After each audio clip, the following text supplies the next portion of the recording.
This morning session will be started by a short speech from Mas Ismoyo.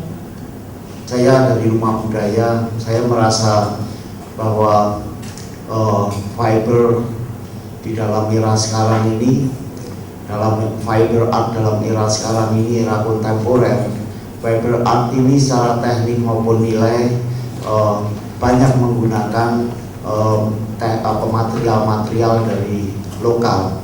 Jadi saya ingin berarti banyak seni yang sudah cukup lama secara tradisional hingga sekarang mulai bisa untuk ditampilkan untuk bergulat di dalam dunia kesenian secara global. But this is nearly all what I can speak in Bahasa Indonesia. I'm talking about European batik. At first, the expression European batik must sound a little bit strange for the Indonesian audience. Is handling the batik technique in Europe different? The answer is very simple. Batik artists in Europe and worldwide also apply the melted wax with a chanting or a brush onto the cloth or paper, dipping it in dye. They also use various brushes to apply the color directly. And here we have an example from a very famous designer, Henry van der Velde, which was from Belgium, and this was made in 1920 around. This is another scene, also a batik from Richard Dölker, and remarkable is that Richard Dölker has never been in Indonesia. He only saw photos and pictures, and he really was very happy to see that. This development and continuation of the batik technique was interrupted for several years during the First and Second World War. They all have created an energetic and powerful style of batik art which has become renowned and respected worldwide. Batik became popular across all of Europe around 1920. Virtually every country had batik artists, and I estimate that probably, I found in museum collections in Europe more than 500 batiks made by artists around 1920. So definitely there must have been thousands of artists who used to make batik. Maybe not all of them were artists, let's say. For many of them it was hobby. But batik as a technique became extremely popular at that time in Europe.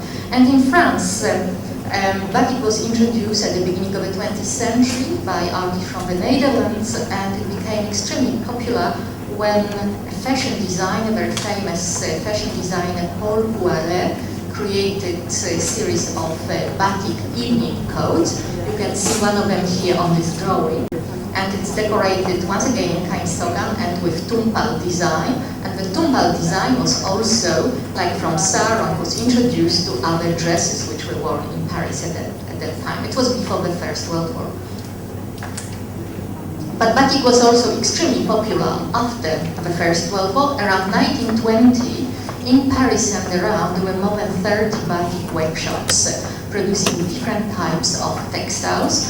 And this is one of them, Madame Pangon, that was the most famous batik workshop, and she also made a lot of very fashionable evening garments with batik technique. This coat, it was worn by the Princess of Romania.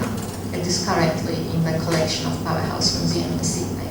Everybody's surprised, it became extremely successful event. There were more than 140,000 Japanese people who came to that exhibition. Some of them had repeated visit, came 2 or 3 times, because we are absolutely amazed that although she was a traditional artist coming from completely different cultural background to Japanese people, the Japanese people found so many commonalities with this kind of art form, and probably it just testifies that the genius of an artist can transgress the borders of culture and batik was an important medium to connect those cultures. So it goes now beyond Australia and Indonesia, and also we can add like a Japanese link into it. So thank you very much. Is there any connection between batik Belanda and also batik making in Europe? As regards, you asked about also the early connections between batik Belanda and batik. Probably you mean those batiks Belanda here in Java, maybe in Indonesia, which had influence coming from Europe. Those were batiks which sometimes they had European designs, sometimes from fairy tales like Cinderella, Red Riding Hood, sometimes European flowers.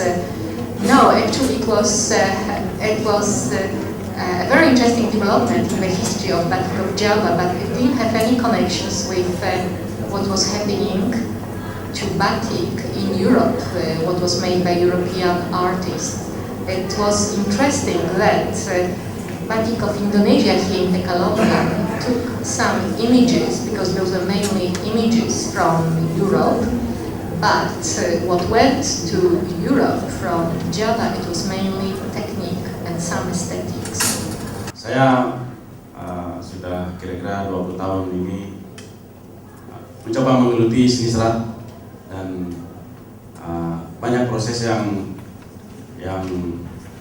tentunya saya alami bersama teman-teman yang berkecimpung dan berkarya tentunya di dalam seni rupa yang berbahan dasar serat. Ini adalah media yang lain dalam cara berungkap sebagai media ekspresi yang sangat individual. Ini adalah karya-karya di seniman Amerika di era 50-an, di mana sudah tidak menggunakan basic weaving lagi, tapi sudah mulai mencoba dengan teknik basic weaving menuju karya-karya yang tiga dimensi. My name is Maradita. I have a question.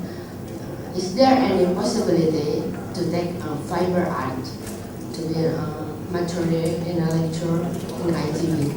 Since there's a lot of talent and will from the student to make fiber art into their assignment. Do we have to wait until we postgraduate or something? Kalau kita bicara tentang tapestry, itu bagian dari seni serat. Tapi kalau kita bilang tapestry, barangkali tidak selalu itu seni serat. Kelihatannya seperti itu jawabannya. Dan saya boleh menambahkan, kalau tadi Santika bertanya bagaimana caranya maju dan lain-lain. Terus terang, seni serat tidak dalam arus utama dua cabang seni itu, meskipun sekarang sudah mulai cair, dan memang kita tahu sendiri di Indonesia ya baru dari tahun 70-an seperti itu. Kalau kita bicara seni yang lainnya sudah dari zaman pergerakan Sujoyono itu ya, toh terbukti di zaman Sujoyono belum ada seni serat. Tapi secara tradisi Indonesia sangat tua tradisi tekstilnya. Kalau melihat pendapat dari kurator di tahun 80-an bahwa kekayaan budaya Indonesia ini cukup baik untuk sebagai hal yang sangat inspirasi buat kita untuk membangun karya dalam seni serat. Nah, selebihnya dikembalikan kepada gaya pribadi masing-masing bagaimana kita berkarya. Saya ingin mengucapkan terima kasih atas kesempatan ini untuk berbicara tentang proyek dan riset saya tentang kain batak. Karya yang ku kerjakan lama sekali, 30 tahun, barusan di tahun 29 dicetak dan dikeluarkan. Jadi buku ini punya hampir 600 halaman dan ada di sini disimpan. Segala macam kain batak itu tujuan saya dalam satu buku segala macam kain batak. Ini ada foto dari MJA Nasir dibuat di tahun lalu. Ibu-ibu sedang menari seperti kita tadi malam dan mereka pakai ulos di sini. So this is a photograph by MJA Nasir, and it's of women at a dance. Well, actually, it was a death ceremony, sahur matua. And you can see that nowadays ulos is worn only on ritual occasions. Ini di kampung seorang yang bertenung suri-suri, ada suri-suri di Babaranku. Dan selalu ada banyak orang yang datang. Kalau orang putih datang bawa mobil, bawa buku, apa ini yang nilai ini, mereka berkumpul. Dan saya lihat sebab ini juga, memang saya pakai blog, saya pakai internet untuk mengeluarkan informasi. Tetapi ini cara Batak, ini cara lama, orang-orang menjadi apa namanya itu? This is my translator group. They become like the people who can testify to what happened. Saksi, mereka menyaksikan yang terjadi dan ngomong tentang itu. Itu yang penting. Jadi itu cara Batak. I would like to be traveling, learning about traditional art at many places. How is it the way where I can address my proposal? How can I get sponsor for funding my study or my activities in traditional art? Thank you. Sebelum saya ke Indonesia dengan buku-buku itu, memang perasaan saya seperti double ya. Saya pikir ini kan biasa kalau kita mau memberikan sesuatu kepada orang yang menolong kita. Kenapa ini dianggap seperti luar biasa? Sebabnya orang-orang peneliti tidak memberikan kembali. Jadi yang biasa menjadi luar biasa. Jadi sebab itu saya rasa bingung. Dan juga saya banyak berpikir dengan secara kritis tentang peneliti. Dan itu salah sekali. Kami simpan hasil-hasil penelitian kami di sana, di perpustakaan, di museum-museum, segala macam. Di sini di Indonesia itu tidak ada. Itu salah. Dan itu sangat salah. Dan itu juga sebabnya tradisi-tradisi di sini tidak bisa dilestarikan sebab bahan-bahan tidak ada di sini. Saya punya di lemari saya di rumah banyak umpamanya tulisan Batak, dan orang-orang di kampung tidak tahu tulisan Batak macam itu ada. Jadi sebab itu sekarang kalau saya datang ke Indonesia, saya selalu bawa yang saya bisa, hanya 20 kilo saya bisa membawa. Tetapi itu harus dikembalikan. Saya ingin, Bapak itu yang tadi bicara tentang di mana kita dapat dana, itu pertanyaanku. Saya memang mencari seorang yang kaya, yang punya hati yang baik, yang akan bilang, saya ingin memakaikan uang saya supaya bahan-bahan yang disimpan di sana dikembalikan ke sini. Itu pun tidak diambil dari sini dengan secara jelek. Memang itu hanya kumpulan seperti saya buat kumpulan juga. Tetapi kebetulan kami punya museum-museum, kebetulan kami punya perpustakaan yang sangat baik sebab kami punya kekayaan dari waktu kolonial juga.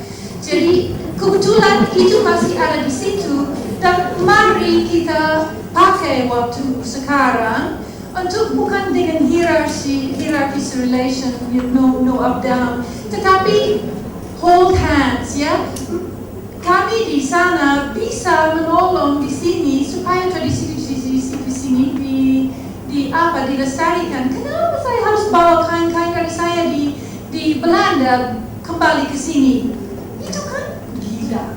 Sebenarnya seharusnya ada cukup di sini yang saya bisa pakai. Memang ada banyak juga saya tidak bawa semua kan, dan banyak diberikan kepada saya dari orang-orang di Jakarta yang mau menolong dengan fiber face ini. Tetapi memang di sini ada keinginan ya kemajuan, menjadi modern seperti orang barat. Tapi ada jeleknya di situ juga. Ada kekayaan dalam warisan Indonesia, budaya di sini, dan jangan lupa itu. Itu memang kita bisa lupa itu kalau tidak ada tanda-tandanya di sini. Jadi tolonglah saya, siapa bapak itu yang minta dari mana kita bisa dapat dana, Pak Edi, kalau dapat tolonglah saya supaya dia juga memberikan kepada saya supaya saya bisa kembalikan barang ke sini ya. Terima kasih. Saya saat ini kebetulan saja sedang meneliti tentang perkembangan seni rupa Yogyakarta, seni rupa kontemporer terutama. Dan salah satu di antaranya yang paling utama adalah ada 11 atau sekitar 13 indikator dan elemen menarik tentang perkembangan seni rupa kontemporer Yogyakarta dengan berbagai ragam tema dan klasifikasi. Saya tidak tahu di kota lain seperti apa. Ada banyak hal yang demikian meriah, membuat kota ini menjadi ladang kajian, ladang persemaian wacana yang tidak pernah habis. Nah, salah satu di antaranya adalah perkembangan seni krianya. Nah itu apakah kemudian Jogja menjadi bagian yang kita anggap sebagai pusat perkembangan seni kriya atau tidak? Sebelum saya mulai, saya ingin memberikan komentar tentang hubungan antara dunia craft dan dunia seni rupa kontemporer sekarang ini. Dunia craft dan dunia fine art itu sudah terpisah jauh. Di masa lalu kita selalu dibawa oleh pandangan yang menyebutkan bahwa craft itu terpisah dari fine art dengan konotasi bahwa craft itu sesuatu yang direndahkan, sesuatu yang bukan art. Jadi istilah bukan art itu sudah merupakan penghinaan dan menimbulkan perdebatan.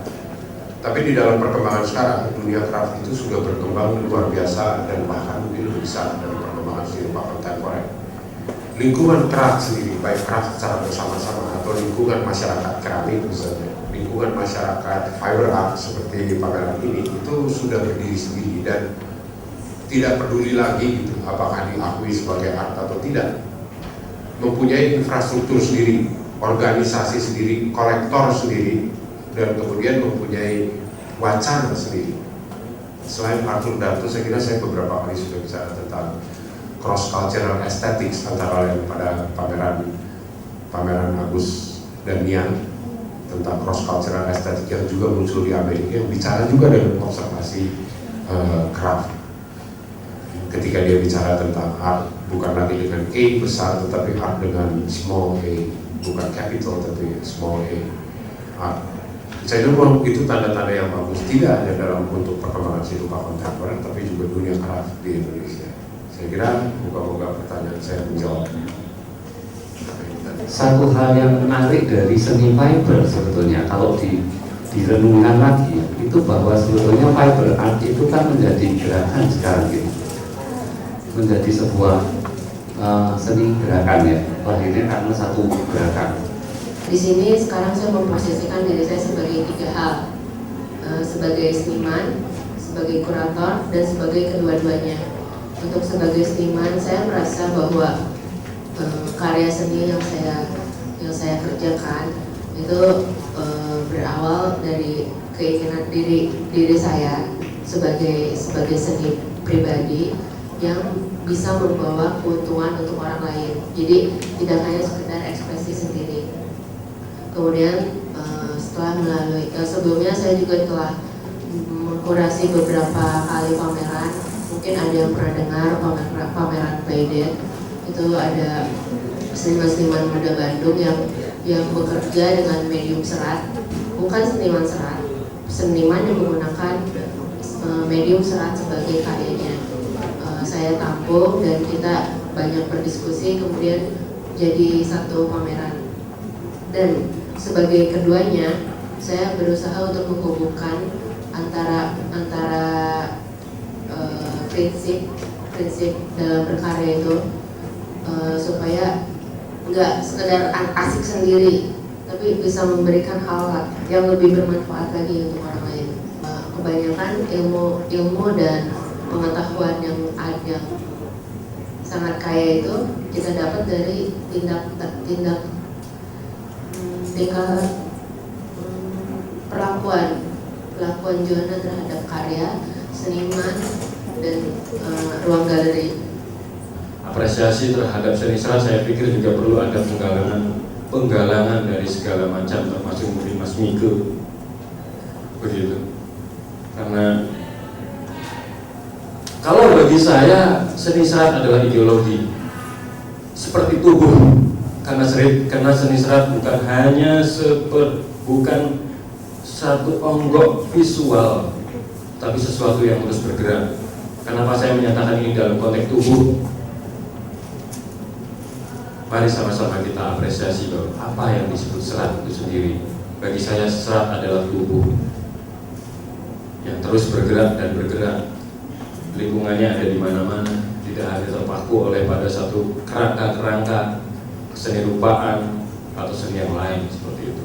Sehingga bagi saya menjadi satu hal yang senang saya ingin gemari begitu. Tidak hanya sekedar visual, seperti itu.